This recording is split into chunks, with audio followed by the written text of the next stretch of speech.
All right, sports fans, how's everybody out there doing? William Martin coming at you one more time here on YouTube with another edition of the 300 Pounds of Sports Knowledge Podcast. Now, Julius Randle might be the highest paid player currently on the New York Knicks roster, but RJ Barrett is the future of this franchise. Now, after being drafted third overall by the New York Knicks in 2019, Barrett's productivity has increased in each year with the Knickerbockers. Now, this season, Barrett is averaging more than 18 and a half points per game, which included him going for 46 points last night in the New York Knicks 115 to 100 loss at home to the Miami Heat.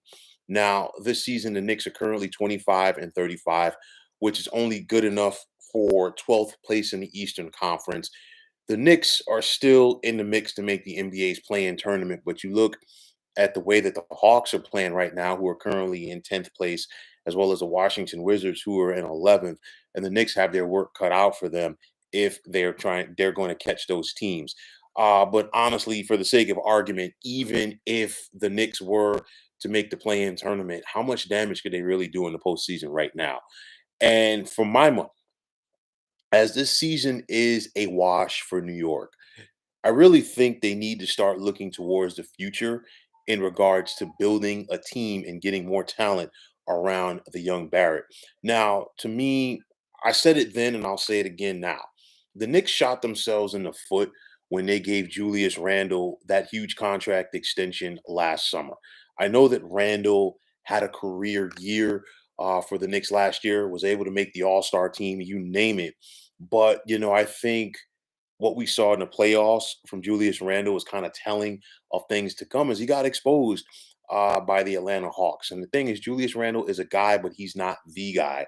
And the Knicks paid Julius Randle the type of money that you would pay somebody to be the guy, which he is not. You look at Randle, he's under contract with the Knicks through 2025 with a player option for the following season. So it's like they're basically stuck with this contract for a while because I don't see anybody around the NBA willing to take that deal.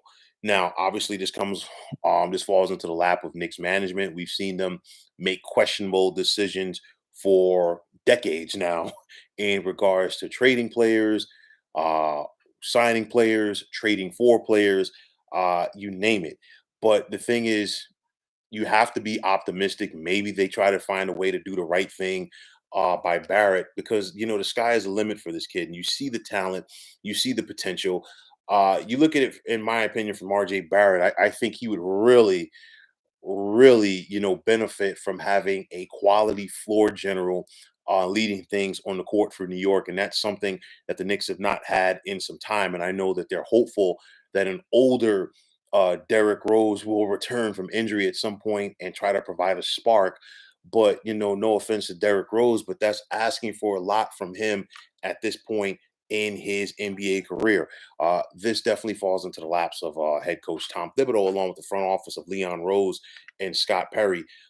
They have to find a way to properly cultivate RJ Barrett. They have to find a way to put the right people around him for a variety of reasons. Because you see the kid has talent. You see the potential that is there for him to be a scorer. Then on top of that, this Knicks fan base, they need something and somebody to gravitate to. It seems like every single time that the Knicks fans are going to, find themselves getting around a player, they get teased. Either the player gets hurt or the team just walks away from him. I think the last player that we saw this happen to was Kristaps Porzingis, and I say that because this Knicks fan base, it's not about going out there and making a trade for a guy. It's not about going out there and signing a guy in free agency. I think the Knicks fan base wants to find themselves or wants the team to find a player, a homegrown player that they can see develop and turn into something and that they can really get behind. And we saw that and heard that last night at Madison Square Garden when the Knicks fans were chanting the name of the young RJ Barrett. So I think that is something going forward that the Knicks definitely must do. This team needs something. This fan base needs something.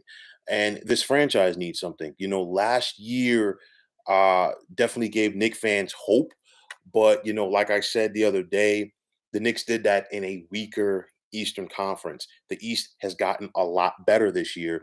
And unfortunately for the Knicks, they have not. And we've seen that. And that is why, with about 20 games left in the regular season, that, you can't be really optimistic about this team making the playoffs. And you have to start looking towards the future. And this Nick fan base needs something. This team, first and foremost, needs to find themselves a quality point guard. Then on top of that, you look at this Knicks team.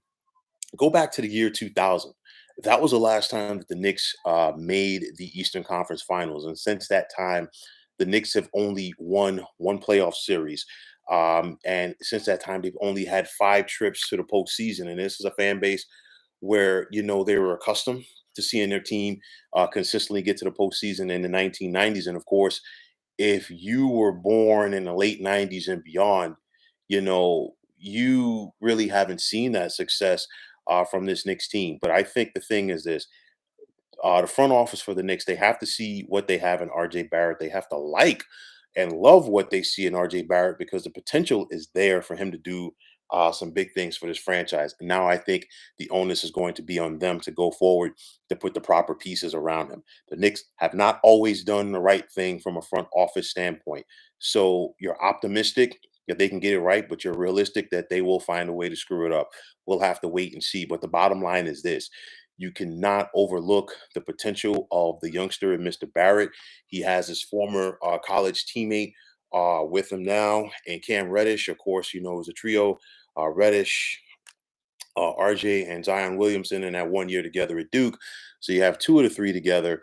But nonetheless, let's see if the Knicks find a way to do right by the youngster and build towards the future. So, folks, that is going to wrap it up. And as always, I want to take this time out to thank you for tuning into the 300 Pounds of Sports Knowledge podcast here on YouTube. Want to take the time out to thank all of you fine folks out there for tuning in. And if you have not already, please feel free to subscribe to this channel. Now, if you're on Twitter, please feel free to follow me at 300 Pounds of Sports. And like I always say, if you follow me, it will be my pleasure to follow you right back. There's also the sports discussion group on Facebook at the Sports Depot 365. You can check it out, drop a line, and be a part of one of the better sports debating sites going on social media. So, once again, fine folks, my name is William Martin.